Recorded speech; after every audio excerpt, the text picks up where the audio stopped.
Dulu, aku hanya wanita biasa yang percaya pada cinta dan pernikahan. Tapi hidup mengajarkanku bahwa kepercayaan yang salah bisa menghancurkan segalanya. Kini, aku berdiri bukan sebagai korban, tapi sebagai perempuan yang bangkit dari luka, bukan untuk balas dendam, tapi untuk menghargai diriku sendiri. Selamat datang di Santi Story. Channel ini menyajikan cerita yang penuh makna, haru, dan pelajaran hidup.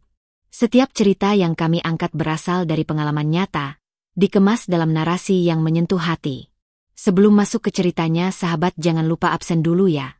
Sahabat dari mana saja. Untuk kamu yang belum subscriber jangan lupa subscriber.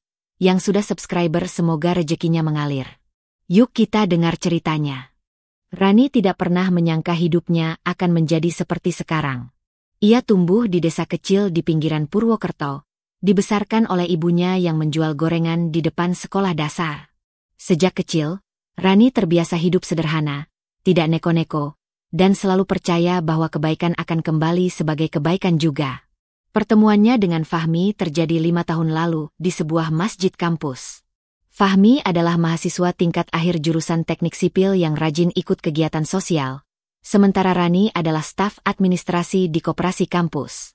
Fahmi datang dengan wajah teduh, tutur kata sopan, dan sikap penuh tanggung jawab. Rani merasa seperti dipertemukan dengan seseorang yang tahu bagaimana caranya memperlakukan wanita.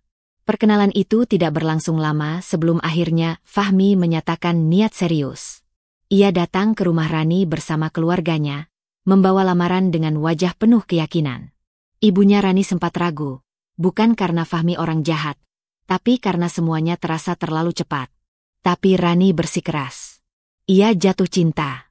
Bukan hanya pada Fahmi, tapi pada cara Fahmi memandang hidup. Sederhana, jelas, dan lurus. Pernikahan mereka sederhana. Diadakan di halaman rumah, disaksikan warga kampung dan teman-teman Fahmi yang datang dari kota.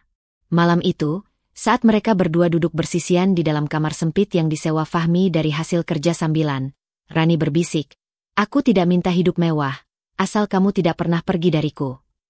Fahmi mencium keningnya dan berkata, "Selama kamu bersamaku, kita bisa hadapi apapun." Hari-hari setelahnya adalah masa-masa paling manis yang pernah Rani rasakan. Mereka makan seadanya, kadang hanya tempe goreng dan sambal.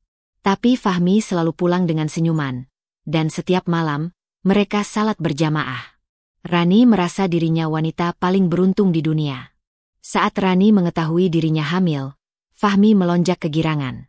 Ia mengangkat tubuh Rani sambil tertawa, memeluk perut istrinya dan berkata, "Akhirnya kita punya titipan dari Allah.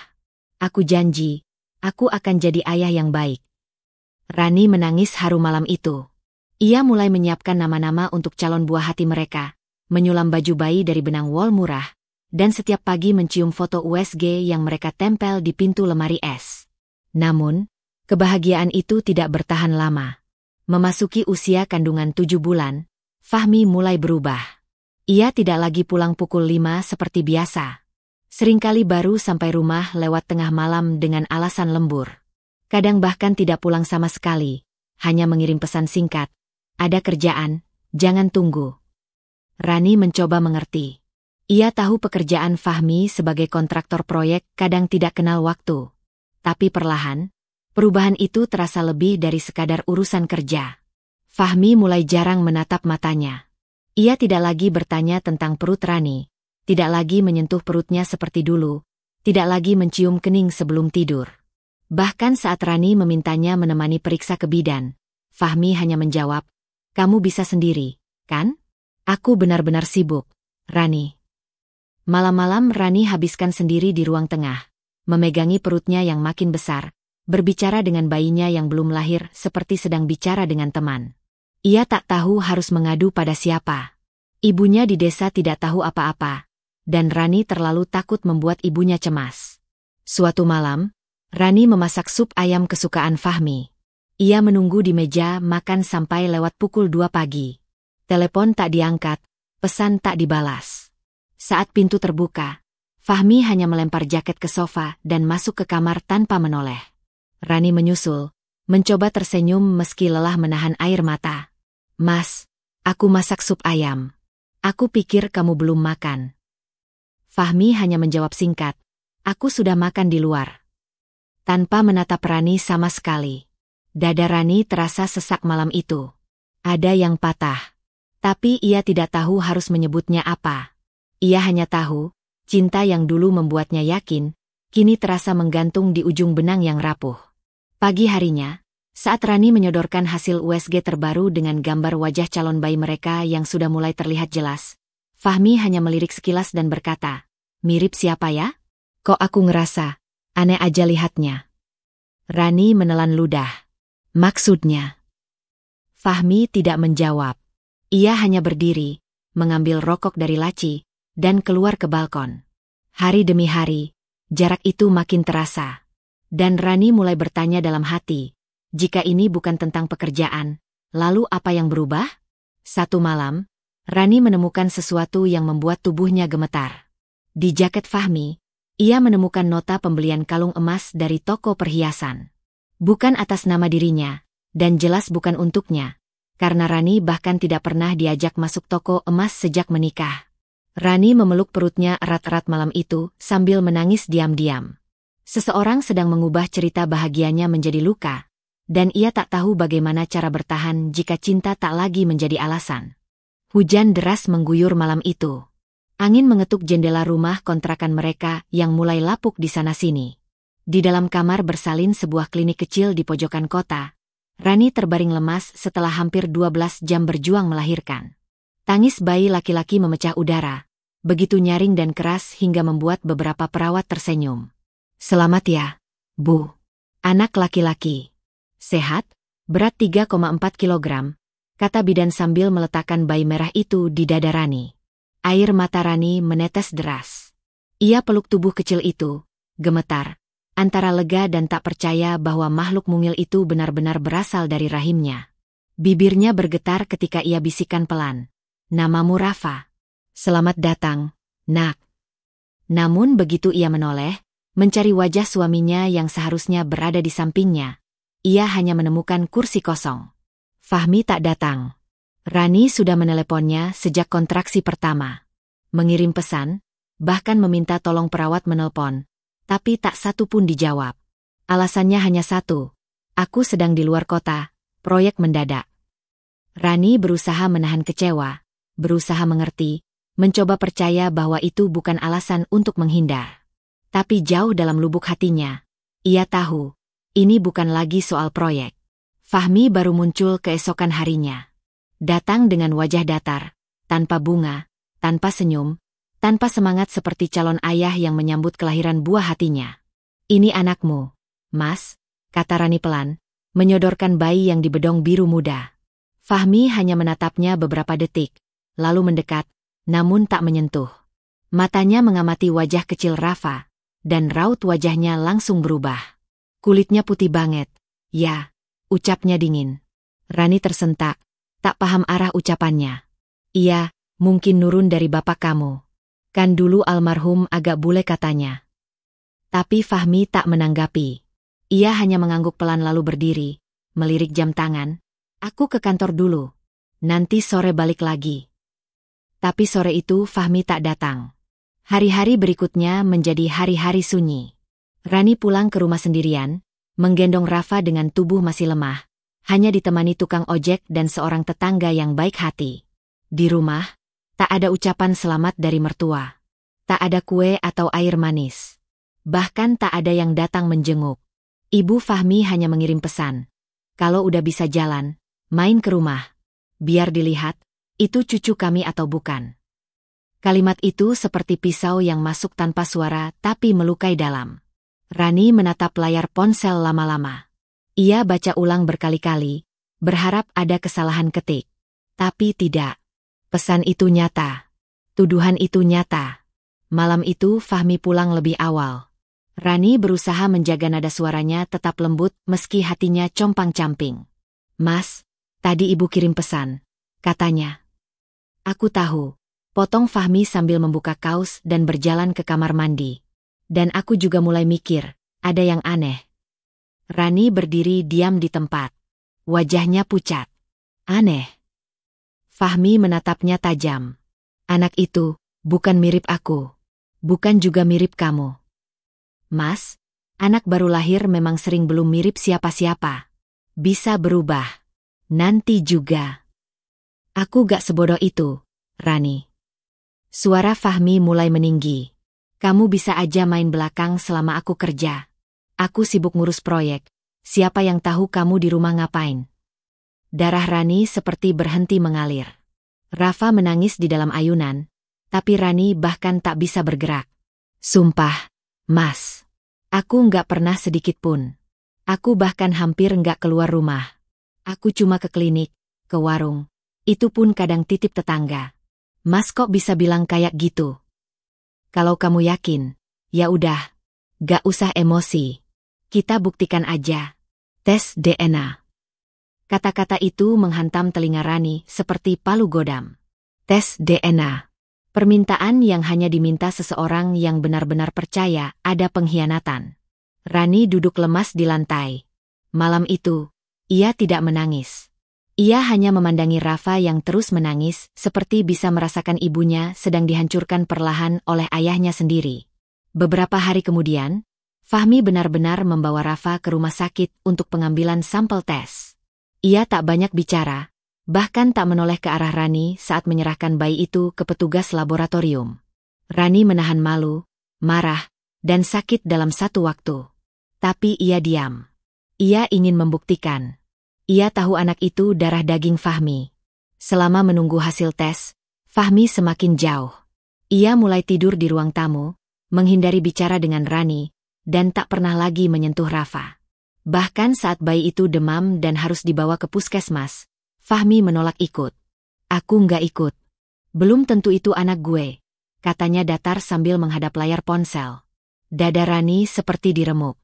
Ia gendong Rafa dengan tubuh lemas, menahan tangis sepanjang jalan menuju puskesmas sambil berkata, "Nak, kamu itu hadiah, bukan tuduhan." Waktu terus berjalan. 5 hari terasa seperti 5 tahun. Hingga akhirnya hasil tes keluar, 99,99% anak itu adalah anak biologis Fahmi. Rani menunggu ucapan maaf, pelukan, atau bahkan sekadar raut bersalah dari suaminya. Tapi Fahmi hanya melihat kertas itu sekilas, lalu meletakkannya di meja. "Ya udah," katanya singkat. "Mas gak mau minta maaf." Suara Rani tercekat. "Untuk apa? Aku cuma pengen yakin." "Sekarang aku udah yakin. Tapi rasa itu udah beda. Gak tahu kenapa, tapi aku ngerasa semuanya udah berubah." Dan malam itu, untuk pertama kalinya, Rani menyadari cinta tidak mati mendadak. Ia dikikis pelan-pelan oleh keraguan, ketidakpedulian, dan kebohongan yang disimpan rapat. Dan di sanalah ia berdiri, sebagai ibu dari anak yang tak diakui, istri dari lelaki yang memilih percaya pada fitnah ketimbang kebenaran yang tinggal serumah dengannya. Rani duduk di ruang tengah dengan tubuh lelah menyusui Rafa yang mulai tenang setelah semalaman demam. Lingkar matanya menghitam, wajahnya pucat, dan hatinya penuh dengan pertanyaan yang tak berani ia ucapkan. Sejak hasil tes DNA keluar 2 minggu lalu, Fahmi tetap bersikap dingin seolah tak pernah ada kebenaran yang terbukti. Bukti bahwa Rafa adalah darah dagingnya tak mengubah apapun. Bahkan, yang lebih menyakitkan, Fahmi semakin jarang pulang. Jikapun pulang, hanya membawa tubuh, bukan hati. Tak ada lagi perbincangan, pelukan, atau pandangan yang hangat. Rumah mereka kini hanyalah tempat persinggahan, bukan lagi tempat pulang. Malam itu, Rani akhirnya tak tahan. Ia membuka ponsel Fahmi yang tertinggal di meja saat suaminya mandi. Tangan Rani gemetar. Ia merasa bersalah, merasa berdosa, tapi ia juga merasa harus tahu. Ia sudah terlalu lama dihukum untuk kesalahan yang tak ia lakukan. Jari-jarinya menelusuri pesan-pesan yang baru dibuka beberapa jam lalu. Salah satunya dari nomor bernama Bude. "Anak-anak udah tidur. Kamu beneran gak mampir malam ini? Aku udah siapkan yang kamu suka." Jantung Rani seolah berhenti. Ia menahan napas dan menelusuri pesan-pesan sebelumnya. Penuh dengan obrolan mesra. Kadang menyelipkan foto anak-anak kecil. 4 anak, semuanya bukan anak Fahmi. Janda itu bernama Dian, seorang ibu beranak 4 yang dikenal menjanda karena ditinggal wafat suaminya. Rani mengenalnya dulu, sekadar dari cerita Fahmi yang bilang bahwa Dian sering datang ke proyek tempat dia bekerja. Katanya, pemilik tanahnya adalah saudara jauh Dian. Waktu itu Rani tak curiga. Ia percaya sepenuhnya. Tapi kini semuanya terasa seperti pecahan kaca yang disusun untuk melukai. Tak hanya itu. Rani juga menemukan foto-foto Fahmi sedang duduk makan bersama wanita itu dan anak-anaknya. Bukan di tempat kerja, tapi di restoran, taman, bahkan di pusat perbelanjaan. Sebuah foto menunjukkan Fahmi menggendong anak bungsu Dian dengan senyum yang tak pernah ia tunjukkan pada Rafa. Saat Fahmi keluar dari kamar mandi, Rani berdiri dengan ponsel di tangan. "Aku sudah tahu semuanya, Mas." Fahmi berhenti, memandang Rani dengan wajah tanpa ekspresi. "Janda itu, Dian. Kamu lebih sering bersamanya daripada di rumah. Kamu bilang lembur, bilang proyek, ternyata kamu sibuk main peran jadi ayah dari anak-anak yang bahkan bukan darahmu." Fahmi menghela napas, menatap lantai, lalu berjalan mengambil handuk di kursi. "Kamu buka-buka HP aku. Kalau aku nggak buka, sampai kapan kamu bohong?" Rani bergetar. "Anak ini, Mas," ujarnya sambil menunjuk Rafa yang tidur di ayunan. "Anak yang kamu tuduh-tuduh, anak yang kamu bawa ke rumah sakit buat dites darahnya, anak yang kamu acuhkan, ternyata cuma jadi korban alasanmu untuk keluar dari rumah ini, ya?" Fahmi mendesah, lalu menatap Rani, untuk pertama kalinya dalam waktu yang lama. "Aku nggak tahu gimana jelasinnya. Tapi aku udah nggak merasa cocok sama kamu." Rani tersenyum getir. "Jadi kamu tuduh aku selingkuh. Kamu suruh aku bawa anak kita tes DNA. Semua itu cuma kamuflase ya? Biar kamu punya alasan ninggalin aku? Biar kamu gak kelihatan kayak laki-laki brengsek?" Fahmi tak menjawab. "Dian itu apa sih, Mas? Lebih cantik dari aku? Lebih kaya? Apa dia bisa ngasih kamu 4 anak dengan status janda yang kamu banggakan itu?" Wajah Fahmi mulai terlihat kesal. "Jangan bawa-bawa anak orang. Dian gak seperti yang kamu pikir. Dia ngerti aku. Dia gak nuntut macam-macam. Aku capek pulang ke rumah isinya cuma tangis bayi. Keluhan kamu soal susu, soal gas habis. Karena itu realita, Mas. Bukan dunia penuh pujian seperti yang kamu temui di luar sana. Aku bukan malaikat. Tapi aku istrimu. Dan kamu ayah dari anak ini." "Cukup, Rani," bentak Fahmi. Suara itu membuat Rafa terbangun dan menangis keras. Rani memeluk anaknya, berusaha menenangkan, sementara air matanya jatuh begitu saja. "Malam pertama Rafa sakit. Kamu di mana?" "Aku bawa dia ke puskesmas sendiri. Peluk dia semalaman sendiri. Kamu pikir aku gak lelah? Tapi aku bertahan. Karena aku pikir kita ini keluarga." Fahmi hanya diam. Tak ada penyesalan di wajahnya. Hanya kekakuan yang menusuk hati. Keesokan harinya, Rani menghubungi ibu mertuanya. Ia ingin bicara, berharap ada penengah, sedikit saja pengertian. Tapi suara yang ia dengar justru membuatnya terpukul lebih dalam. "Kalau Fahmi bahagia sama yang lain, kamu jangan halang-halangi. Lagian, dari awal kamu memang bukan pilihan keluarga." "Jadi begitu," pikir Rani. Mereka semua tahu. Diam-diam, mereka menyetujui. Rani bukan hanya sedang ditinggalkan suami, tapi juga sedang dikeluarkan dari lingkaran keluarga yang tak pernah benar-benar menerimanya. Rani menghabiskan malam itu duduk di pojok kamar, memangku Rafa yang sudah tertidur. Ia mengelus rambut anaknya, menatap wajah mungil itu yang tak tahu apa-apa tapi menjadi korban dari orang dewasa yang tak tahu arti tanggung jawab. "Hari ini kamu belum bisa apa-apa, Nak. Tapi suatu hari, kamu akan jadi alasan aku berdiri paling tegak." Satu kalimat itu menjadi janji dalam hati Rani. Jika selama ini ia bertahan karena cinta, mulai malam itu ia akan bertahan karena harga diri. Malam itu hujan turun pelan-pelan, seperti tahu apa yang akan terjadi esok pagi. Rani tak bisa tidur. Di depannya Rafa terbaring pulas, tubuh kecilnya masih hangat. Ia menyentuh dahi anaknya, lalu kembali duduk bersandar ke dinding. Hatinya bergejolak, pikirannya tak tenang sejak siang tadi sepucuk surat resmi dikirimkan ke rumah kontrakan kecil mereka. Gugatan cerai. Dikirim atas nama Fahmi. Dengan alasan, Telah terjadi keretakan rumah tangga akibat tidak adanya kepercayaan, serta dugaan perselingkuhan dari pihak istri yang tidak bisa dibuktikan secara jelas namun menimbulkan syakwa sangka yang mendalam. Kalimat dalam surat itu seperti ludah pahit yang disiramkan ke wajahnya. Fahmi benar-benar melakukannya. Setelah segala tuduhan, penghinaan, dan sikap dingin yang tak kunjung berubah, kini dia menyeret semuanya ke pengadilan. Bukan untuk memperbaiki, bukan untuk mencari kejelasan, tapi untuk membuang Rani, agar jalannya bersih menuju kehidupan baru bersama Dian. Pagi harinya, Rani datang ke rumah ibunya. Dengan mata bengkak, ia menyerahkan surat itu ke pangkuan sang ibu yang sudah menua. Wanita renta itu hanya terdiam. Tangannya gemetar saat menyentuh kertas yang membawa berita buruk itu. Lalu menatap Rani, "Kamu yakin masih mau mempertahankan orang yang seperti itu, Nak?" Rani menunduk. "Aku bukan mempertahankan dia, Bu. Aku mempertahankan Rafa. Dia pantas tumbuh dengan ayah yang utuh." Ibunya menghela napas panjang. Tapi kadang, anak lebih baik tumbuh tanpa ayah daripada hidup dengan sosok yang tak tahu cara menjadi ayah. Sidang pertama diadakan di pengadilan agama. Rani datang dengan Rafa dalam gendongan. Ia mengenakan gamis sederhana warna abu-abu dan kerudung yang sudah mulai pudar warnanya.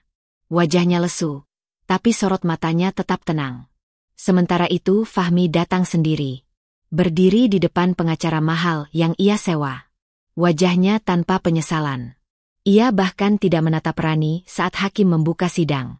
Fahmi menyampaikan tuntutan dengan lancar. Menuduh Rani berselingkuh secara emosional dengan pria dari masa lalunya. Tanpa bukti, tanpa nama. Hanya dugaan yang katanya berdasarkan perubahan sikap Rani saat hamil. "Klien kami merasa telah dikhianati secara batin," kata pengacara Fahmi. "Dan ini menimbulkan tekanan psikologis berat terhadap rumah tangga. Maka kami mengajukan perceraian demi kebaikan bersama." Rani ingin tertawa mendengar kata, "kebaikan bersama," itu. Tapi yang keluar hanya air mata. Ia maju perlahan, menggendong Rafa.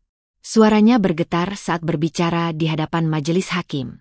"Yang mulia, saya mungkin bukan istri yang sempurna. Tapi saya tidak pernah selingkuh. Saya tidak pernah mengkhianati rumah tangga ini. Saya dibesarkan oleh ibu yang sendiri, dan saya tahu rasanya jadi anak tanpa ayah. Saya tidak ingin Rafa mengalami hal yang sama."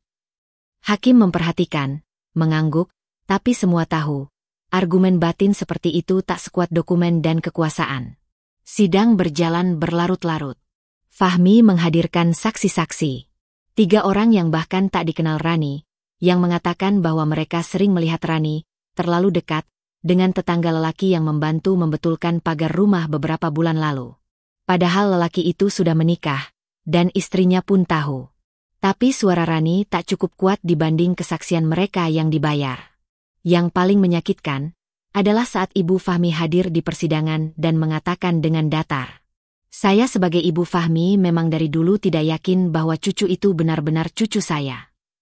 Kalimat itu membuat Rani ingin menjerit. Tapi ia diam. Ia gendong Rafa lebih erat. Anak itu adalah satu-satunya sisa kebahagiaannya. Akhirnya, sidang terakhir pun datang. Di luar ruang sidang, Fahmi berdiri di dekat mobil mewah yang ia pinjam dari keluarga Dian. Rani menghampirinya pelan, masih menggendong Rafa yang tertidur. "Mas," panggilnya pelan.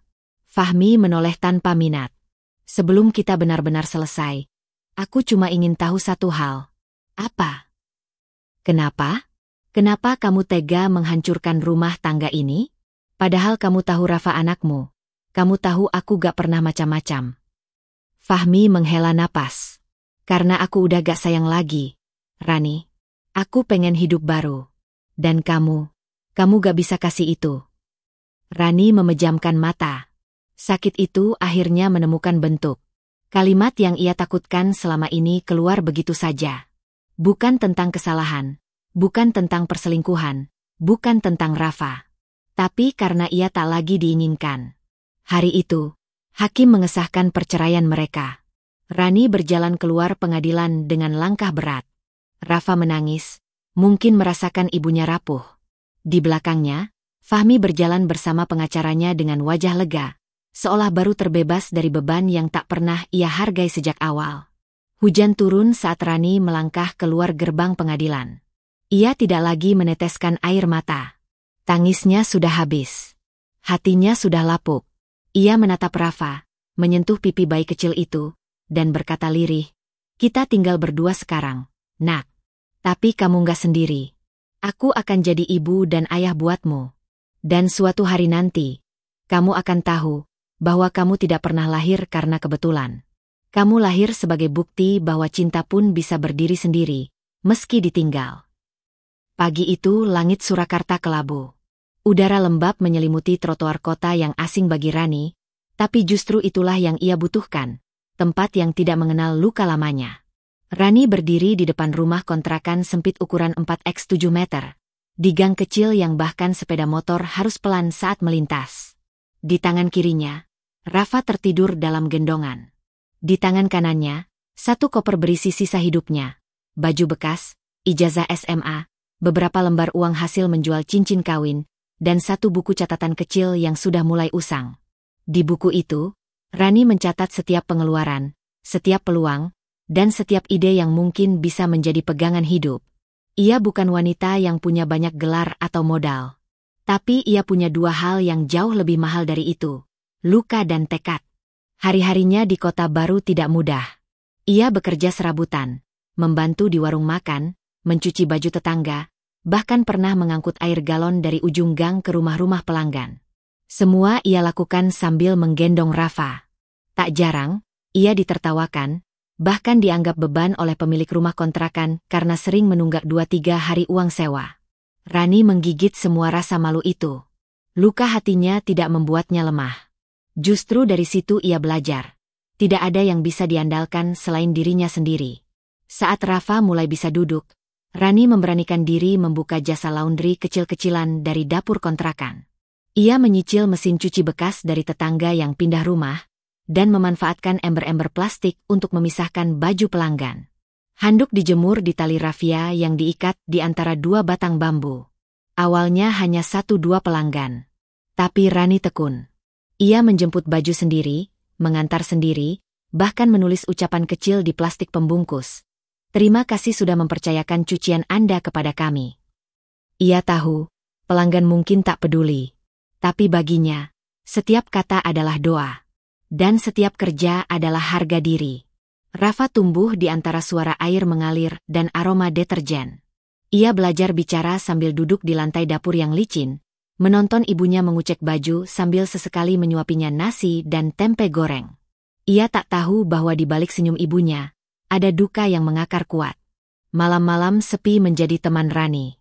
Ia menulis rencana, menghitung sisa sabun, dan merangkai target-target kecil. Bulan depan harus bisa beli setrika uap, harus bisa beli banner untuk di depan rumah, target pelanggan 10 rumah di blok sebelah. Rani bukan hanya bekerja untuk hidup. Ia sedang membangun sesuatu, bukan untuk pamer, tapi untuk membuktikan bahwa ia bisa berdiri di atas kaki sendiri, tanpa belas kasih lelaki yang pernah mempermalukannya. Dan di setiap detik perjuangannya, wajah Fahmi selalu datang di sela-sela kelelahan. Bukan sebagai bayangan cinta yang belum selesai, tapi sebagai cambuk. Ia mengingat bagaimana Fahmi menggugatnya, memfitnahnya, meninggalkannya demi janda 4 anak, dan bahkan menertawakan kehancurannya di pengadilan. Rani menyimpan semua itu. Bukan untuk meracuni hati, tapi untuk menjadi bahan bakar. Ia tak ingin balas dendam dengan cara menghancurkan balik. Ia ingin menunjukkan bahwa yang dulu dianggap tak berharga, bisa berdiri jauh lebih tinggi dengan cara yang bermartabat.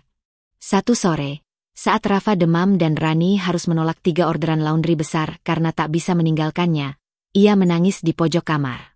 Tubuhnya lunglai, air mata membasahi baju Rafa. "Aku lelah, nak," bisiknya. "Tapi kita nggak boleh nyerah. Kita harus lebih kuat dari mereka yang meninggalkan kita." Dari hari ke hari, kerja keras Rani mulai terlihat. Ia dipercaya satu kompleks perumahan elit untuk mencuci seragam sekolah anak-anak mereka. Seorang pelanggan bahkan membantu mempromosikan usahanya lewat media sosial.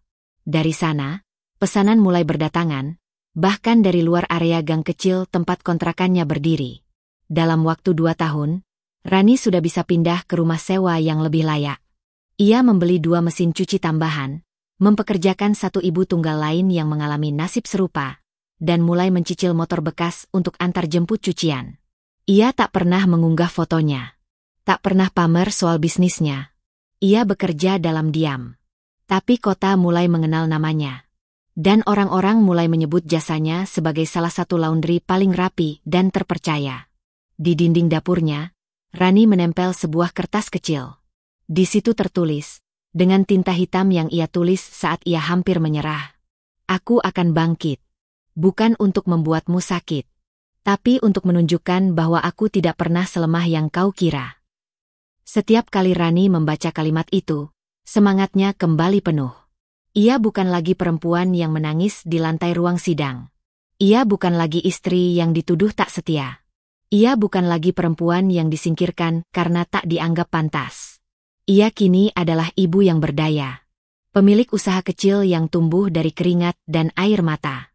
Dan luka itu kini menjadi alas paling kokoh untuk langkah barunya. Dan entah mengapa, makin ia naik, makin sering pula bayangan Fahmi muncul dalam pikirannya. Bukan karena cinta, tapi karena ia tahu, waktu akan mempertemukan mereka kembali. Dan saat itu datang, ia tak akan membawa dendam, tapi membawa kenyataan yang akan membuat Fahmi menyesal. Seumur hidup. Tahun keempat sejak Rani meninggalkan rumah pernikahannya, kehidupannya perlahan berubah dari luka menjadi kekuatan. Apa yang dulu terasa seperti runtuhan, kini menjadi pondasi bagi sebuah bangunan yang kokoh. Ia tak hanya bertahan, tapi sudah tumbuh menjadi sosok yang sangat berbeda, lebih kuat, lebih bijak, dan jauh lebih dihargai. Semua bermula dari kebutuhan. Saat pelanggan laundry Rani terus bertambah, banyak ibu rumah tangga yang juga menitipkan masakan rumahan pada Rani. "Mbak, bisa sekalian dimasakin lauk buat anak-anak, enggak? Atau, aku nitip masak rendang ya buat arisan minggu depan." Dari situlah benih usaha catering tumbuh. Rani awalnya ragu. Ia hanya punya 1 kompor gas kecil dan panci peninggalan ibunya yang sudah gosong di bagian bawah. Tapi seperti biasa, ia tak menolak peluang. Ia mencoba. Ia belajar dari internet, dari pengalaman, dari obrolan dengan ibu-ibu tetangga. Awalnya hanya melayani 3 pesanan per minggu. Lalu bertambah jadi 10. Lalu 20.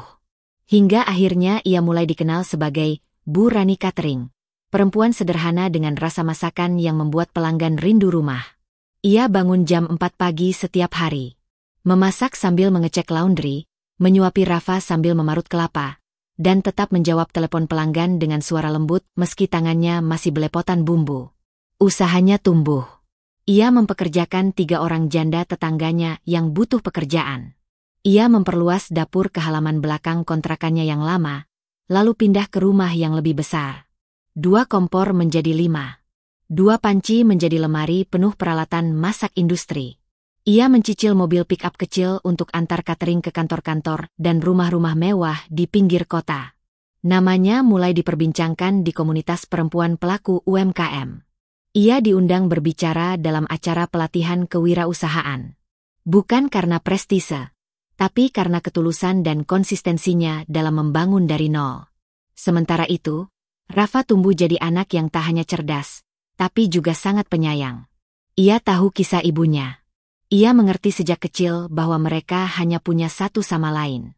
Ia belajar keras, bukan karena disuruh, tapi karena tahu ibunya berjuang demi dirinya. Setiap malam, Rafa selalu tidur dengan buku di tangannya.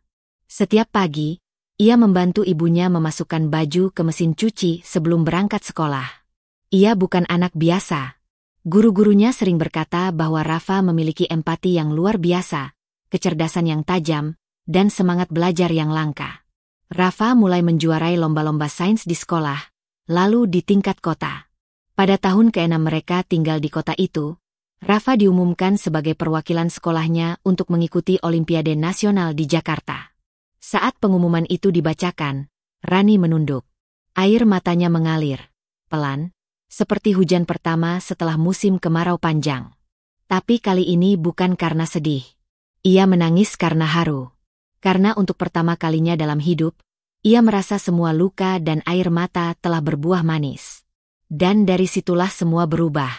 Guru Rafa, yang juga aktif di media sosial, mengunggah kisah tentang ibu dan anak yang bangkit dari keterpurukan.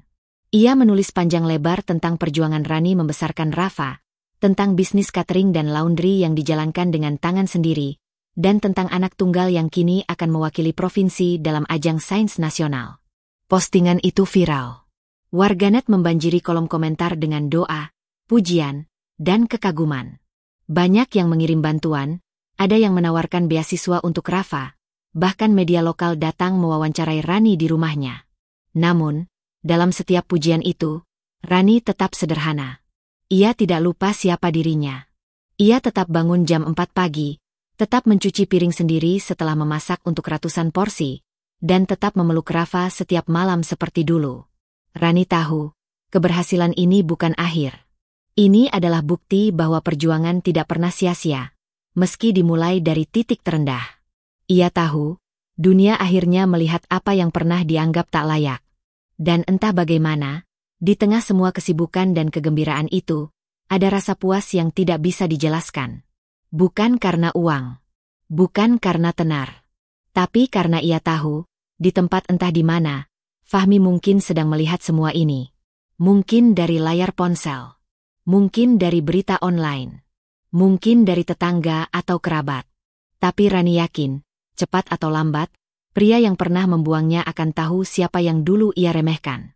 Dan saat waktu itu tiba, Rani tak ingin menyombong. Ia hanya ingin berdiri dengan tenang, tersenyum, dan berkata dalam hati, "Aku tidak pernah butuh kau mengakui anakku. Dunia sudah melakukannya untukmu." Fahmi duduk termenung di teras rumah barunya yang dulu ia banggakan. Rumah yang ia bangun dengan semangat penuh saat baru menikahi Dian, janda 4 anak yang membuatnya yakin bahwa kebahagiaan bisa ditemukan kembali di luar rumah tangga pertamanya. Namun, pagi itu, semua terasa sepi. Bukan sepi karena tenang, tapi sepi yang mencekam, menyesakkan, dan penuh penyesalan. Dian sedang di luar kota, entah urusan apa, dan keempat anak tirinya tidak ada satupun yang menyapanya sejak subuh. Padahal dulu, saat masih bersama Rani dan bayi Rafa, rumah selalu terasa hidup. Bahkan tangisan bayi pun terasa hangat. Tapi di rumah ini, Fahmi merasa seperti orang asing di rumah sendiri. Pernikahannya dengan Dian yang dulu terasa seperti angin segar, kini mulai memperlihatkan sisi gelapnya.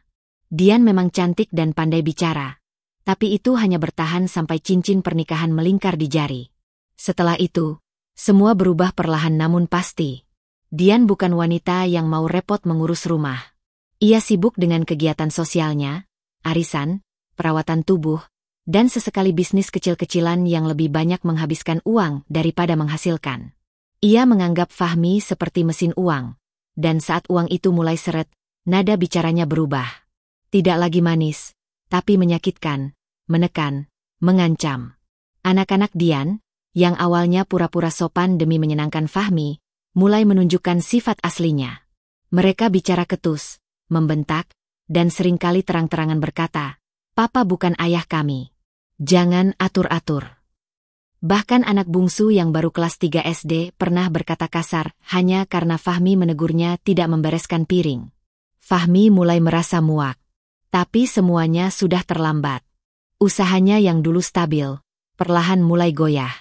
Salah satu proyek besar yang ia garap gagal karena kecurangan rekan bisnisnya. Uang miliaran melayang. Ia mencoba bertahan, tapi beban hidup yang makin tinggi dan tekanan dari Dian membuat pikirannya kacau. Beberapa kali Fahmi terlibat cekcok dengan klien. Beberapa karyawan memilih mengundurkan diri karena suasana kantor yang makin tidak sehat. Hingga pada akhirnya, 2 perusahaan miliknya jatuh bangkrut dalam selang waktu hanya 6 bulan. Mobilnya dijual untuk menutup utang. Rumah yang sekarang ia tempati bersama Dian mulai dilirik pihak bank karena pinjaman yang menunggak. Tapi ironisnya, di saat segenting ini, Dian tidak menunjukkan empati sedikitpun. "Kenapa kamu sebodoh itu? Bisnis kok bisa rugi? Uang kamu itu bukan cuma buat kamu. Tahu, aku udah korbankan banyak hal demi kamu," bentak Dian suatu malam saat Fahmi baru pulang dari kantor notaris yang membekukan salah satu asetnya. Fahmi hanya menunduk. Dulu, dia pikir Rani terlalu biasa. Terlalu sederhana. Tidak gaul. Tidak bisa diajak naik kelas. Tapi sekarang, yang dia hadapi bukan pasangan hidup, melainkan pemangsa yang haus kekayaan. Dalam hati, Fahmi mulai dihantui masa lalu. Ia ingat bagaimana Rafa menangis saat ia tinggalkan. Ia teringat bagaimana Rani memohon di pengadilan, bukan karena takut kehilangan suami, tapi takut anaknya tumbuh tanpa ayah. Ia ingat, saat menandatangani surat cerai, Rani hanya berkata, "Kelak kamu akan tahu siapa yang sebenarnya kamu hancurkan hari ini." Kini kalimat itu menggema setiap malam. Ia mulai mencuri-curi melihat akun media sosial Rani, dan terkejut melihat kenyataan. Rani kini sukses. Rafa tumbuh tampan dan berprestasi. Ada video mereka di televisi lokal yang menyiarkan kisah inspiratif seorang ibu tunggal. Ada foto Rani sedang menerima penghargaan dari pemerintah daerah. Ada postingan Rafa yang menyebut ibunya sebagai satu-satunya cinta pertamanya yang tidak pernah menyakitinya. Air mata Fahmi jatuh. Bukan hanya karena sedih, tapi karena malu. Ia yang dulu menuduh, merendahkan, bahkan menolak darah dagingnya sendiri, kini justru tertinggal jauh. Rani tak pernah membalas. Tak pernah menyindir.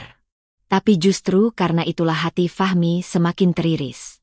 Ia menunggu-nunggu ada pesan dari Rani. Tapi tidak pernah ada. Ia mencoba menghubungi nomor lama Rani, tapi sudah tidak aktif. Ia pernah mengirim pesan melalui akun palsu, hanya ingin tahu kabar Rafa, tapi tidak ada jawaban. Karena kini, Fahmi tidak hanya kehilangan keluarganya. Ia kehilangan harga diri. Ia kehilangan orang yang paling tulus mencintainya. Dan rumah besar yang kini sepi itu menjadi saksi, bahwa karma datang bukan dalam bentuk teriakan atau pukulan, tapi dalam sunyi yang pelan-pelan menghancurkan. Dan sesakit-sakitnya kehilangan harta, jauh lebih menyakitkan kehilangan orang yang mencintaimu tanpa syarat, karena saat kau sadar, dia sudah terlalu jauh untuk dijangkau. Langit sore di ibu kota tampak cerah, menyambut hiruk-pikuk para tamu undangan yang memasuki lobi hotel bintang 5 tempat diselenggarakannya acara tahunan bertajuk Indonesia Bangkit, Kisah Nyata Perjuangan dan Harapan. Di antara ratusan undangan berpakaian formal, Fahmi berdiri kaku di dekat dinding berdekor emas marmer, mengenakan jas lama yang tak lagi pas di tubuh. Ia datang bukan karena kehormatan, tapi karena belas kasihan dari seorang kolega lama yang masih punya simpati atas nasibnya yang jatuh miskin. Meski dirinya tak lagi memiliki pekerjaan tetap, reputasinya di masa lalu masih memberi jalan kecil untuk bisa masuk ke acara bergengsi itu. Fahmi tak tahu siapa bintang utama dalam acara malam itu.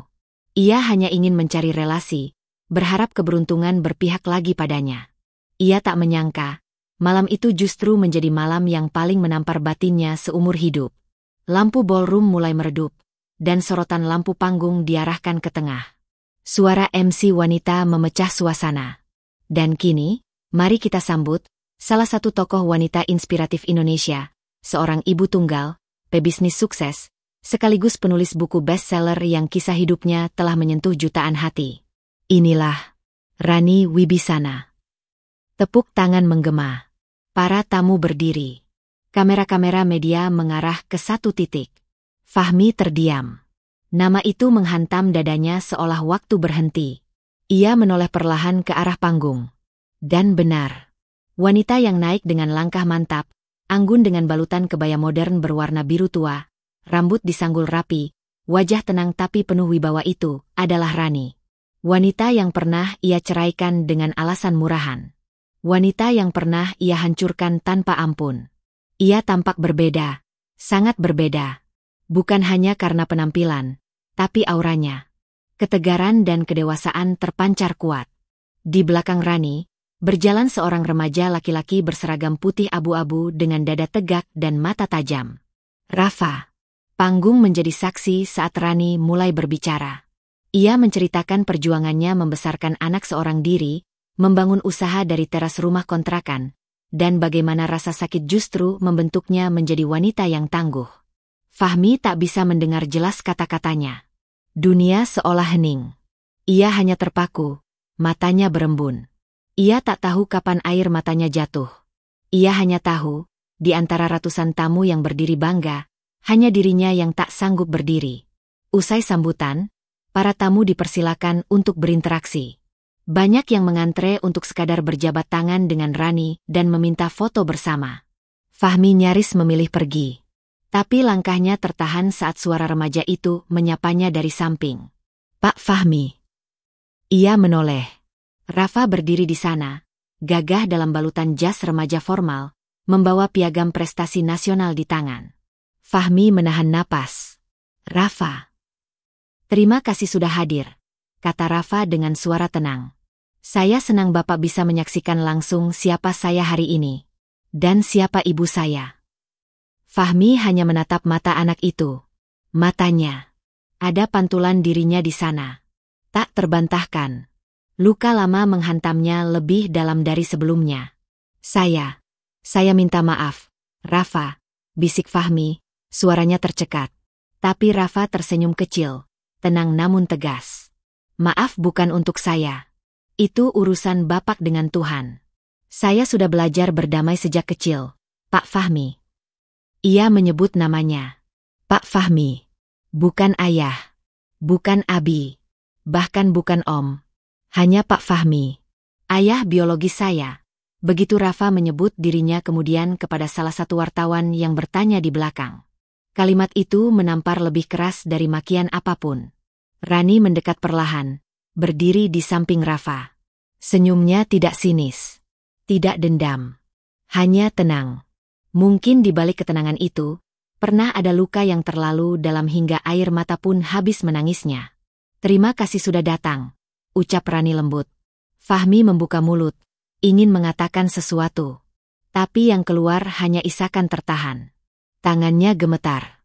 Ia ingin menyentuh Rafa, ingin memeluknya. Tapi ia tahu, ia tak lagi punya hak. Ia telah melepas hak itu bertahun-tahun lalu, dengan tangannya sendiri.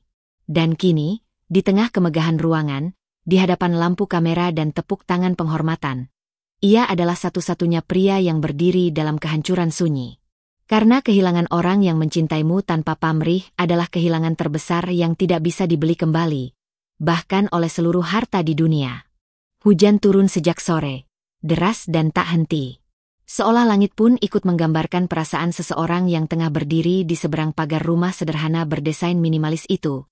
Rumah yang tampak hangat dari luar, meski cuaca menggigilkan tulang. Fahmi berdiri di sana, mengenakan jaket tua yang basah kuyup. Tangan kanannya memegang sebuah payung hitam yang sudah mulai bocor di beberapa bagian. Ia sudah berdiri hampir 2 jam. Menunggu. Mencari keberanian. Mencoba mengumpulkan sisa harga diri yang tersisa dalam dirinya. Dari balik jendela, Rafa melihatnya. Ia memandang sekilas, lalu melangkah pergi. Tak satu pun dari langkah kakinya menunjukkan kerinduan. Ia hanya menghela napas panjang, lalu duduk kembali di meja belajar, menyelesaikan esai untuk lomba literasi nasional. Tak lama kemudian, suara bel rumah berbunyi. Rani membuka pintu. Tubuh Fahmi sedikit membungkuk, matanya memerah, dan untuk pertama kalinya dalam hidupnya, ia terlihat rapuh. Sangat rapuh. "Hai," ucapnya pelan. "Hai," jawab Rani tanpa ekspresi, tapi tak juga menutup pintu. Tatapannya tenang, namun waspada. Seperti seseorang yang tahu rasa sayang bisa melukai lebih dalam dari pisau, maka ia menjaga dirinya. Aku datang bukan untuk membuat masalah," suara Fahmi lirih, penuh getar. Aku hanya ingin bicara. 5 menit saja. Mohon." Rani mengangguk pelan dan melangkah keluar ke teras, menutup pintu di belakangnya. Ia duduk di bangku panjang yang dulu mereka beli bersama saat awal pindah rumah. Fahmi ikut duduk, menjaga jarak, menunduk dalam diam. "Aku salah," katanya akhirnya. "Aku sangat salah. Aku kehilangan akal saat termakan fitnah. Aku lemah, pengecut, dan bodoh. Dan kini aku datang, hanya untuk meminta maaf." Rani menoleh perlahan. "Sudah kubilang waktu itu, Rafa anakmu. Tapi kamu lebih percaya pada perempuan yang hanya mencintai dompetmu." Fahmi menggigit bibirnya, menahan rasa malu yang seperti menghantam dadanya. "Aku tahu. Dan itu yang membuat aku tak bisa tidur. Aku ingin menebus semuanya. Aku ingin menjadi ayah untuk Rafa. walaupun sedikit, walaupun telat. Saat itulah pintu terbuka. Rafa keluar, berdiri di ujung teras, menyandarkan diri di tiang. Ia sudah cukup tinggi untuk setara dengan pundak ayah kandungnya. Ayah. Rafa mengulang kata itu, mengeja perlahan. Aku dulu pernah sangat ingin menyebutmu begitu. Tapi waktu itu, kamu bilang aku bukan anakmu. Waktu aku belajar berjalan, kamu tak ada. Saat aku pertama kali ikut lomba, kamu tak peduli. Waktu aku demam tinggi dan ibu menangis di depan rumah sakit karena tak ada uang, kamu entah di mana. Fahmi menunduk, meneteskan air mata. Tapi Rafa melanjutkan, suaranya tenang dan tegas. Sekarang kamu datang. Mau apa? Aku sudah punya segalanya. Ibu yang hebat, hidup yang baik. Aku tidak membencimu. Tapi aku tidak perlu kamu. Fahmi menatap wajah Rafa, dan air matanya semakin deras. Ia ingin meraih tangan anak itu, tapi Rafa mundur satu langkah. Aku bersyukur lahir dari darahmu, karena dari pengkhianatanmu, aku belajar jadi kuat. Tapi, panggilan, ayah, adalah kehormatan, dan kamu sudah membuangnya. Kata-kata itu menggantung di udara seperti palu godam, memukul keheningan dengan pukulan mematikan. Rani menoleh ke Fahmi, lembut tapi pasti. Aku memaafkan. Tapi memaafkan bukan berarti mengizinkanmu kembali masuk ke dalam hidup kami. Hening. Tak ada yang bicara. Suara hujan menjadi satu-satunya yang terdengar. Fahmi mengangguk pelan. Aku mengerti. Terima kasih. Setidaknya kalian masih mau mendengarkan aku. Ia berdiri, perlahan-lahan, seperti seseorang yang baru saja menerima vonis seumur hidup. Ia melangkah menuruni anak tangga teras dengan tubuh yang nyaris lunglai. Satu langkah, dua langkah, lalu ia berhenti. Rafa bersuara, terakhir kali.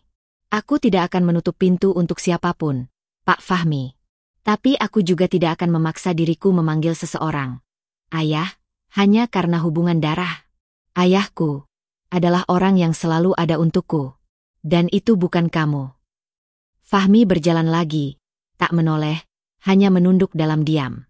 Ia pulang dengan langkah gontai, bukan hanya karena lelah, tapi karena jiwanya hancur.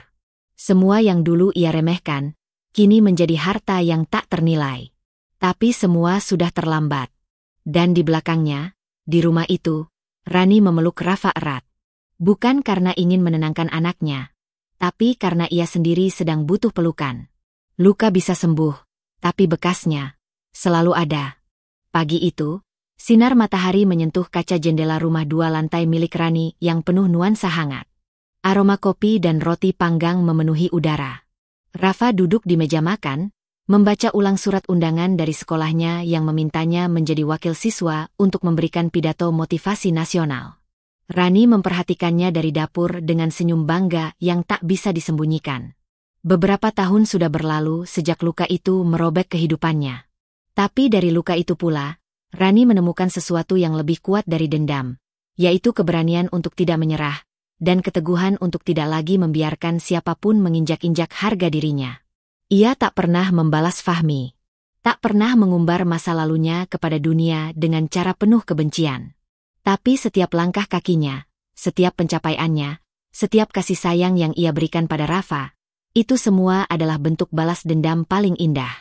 Bukan untuk menyakiti, tapi untuk membuktikan bahwa harga diri seorang wanita tidak ditentukan oleh pria yang meninggalkannya, melainkan oleh kekuatan yang ia bangun sendiri setelah ditinggalkan. Sore itu, Rani berdiri di depan sebuah ruangan besar yang masih dalam tahap pembangunan. Matanya berkaca-kaca. Yayasan Pelita Ibu, ucapnya lirih sambil menyentuh papan nama sementara di gerbang kecil. Disinilah ia akan membangun rumah aman untuk para ibu tunggal yang tersakiti, ditinggalkan, dan kehilangan harapan. Aku tahu rasa dihina. Aku tahu rasa tidak dipercaya. Aku tahu bagaimana rasanya ditinggalkan dalam keadaan hancur, sambil tetap harus menggendong anak yang menangis minta susu, ucap Rani pada timnya saat rapat perdana pembukaan yayasan. Tapi aku juga tahu bahwa wanita itu bisa bangkit, bahkan lebih tinggi dari sebelumnya. Yayasan itu bukan sekadar bangunan, tapi jantung dari harapan banyak perempuan. Tempat Rani mendengarkan cerita, berbagi pengalaman, bahkan menjadi mentor bagi ibu-ibu muda yang tak punya arah. Bersamaan dengan itu, Rani juga menyelesaikan naskah bukunya yang sudah lama ia tulis diam-diam. Judulnya sederhana, tapi sangat dalam. Anakku bukan bukti dosa, tapi bukti aku pernah mencinta. Buku itu bukan tentang aib atau penghakiman, tapi tentang perjalanan menjadi ibu yang harus menghadapi dunia sendiri. Tentang malam-malam menangis diam-diam di kamar mandi agar anak tidak mendengar. Tentang usaha mencintai diri sendiri ketika orang lain hanya menyalahkan. Saat buku itu terbit, ribuan orang membacanya. Banyak perempuan mengirimkan pesan ke emailnya, media sosialnya, bahkan ada yang mengetuk pintu rumah hanya untuk mengatakan, "Terima kasih, Kak Rani. Cerita kakak membuat saya berani melanjutkan hidup." Dalam sebuah talk show televisi, Rani sempat ditanya, apakah Kak Rani masih menyimpan dendam? Ia tersenyum. Lama. Aku tak ingin dendam, katanya jujur. Karena dendam akan menjerumuskanku pada lubang yang sama. Tapi aku juga tak akan pernah izinkan siapapun lagi meremehkanku. Aku punya harga diri, dan sekarang aku tahu, itu bukan sesuatu yang ditentukan oleh laki-laki, atau status pernikahan. Tapi oleh caraku mencintai diriku sendiri, dan anakku. Suara tepuk tangan menggema di studio, banyak mata yang berkaca-kaca. Dan malam itu, di halaman belakang rumah, Rani dan Rafa duduk bersama sambil melihat langit. "Bu," tanya Rafa, "kenapa ibu tidak pernah ingin menikah lagi?" Rani tersenyum, menoleh ke anak semata wayangnya. "Karena hatiku belum sembuh sepenuhnya. Tapi bukan karena takut, sayang. Tapi karena ibu masih sibuk mencintai diri sendiri. Dan tahu tidak? Ibu sangat bahagia." Rafa tertawa kecil.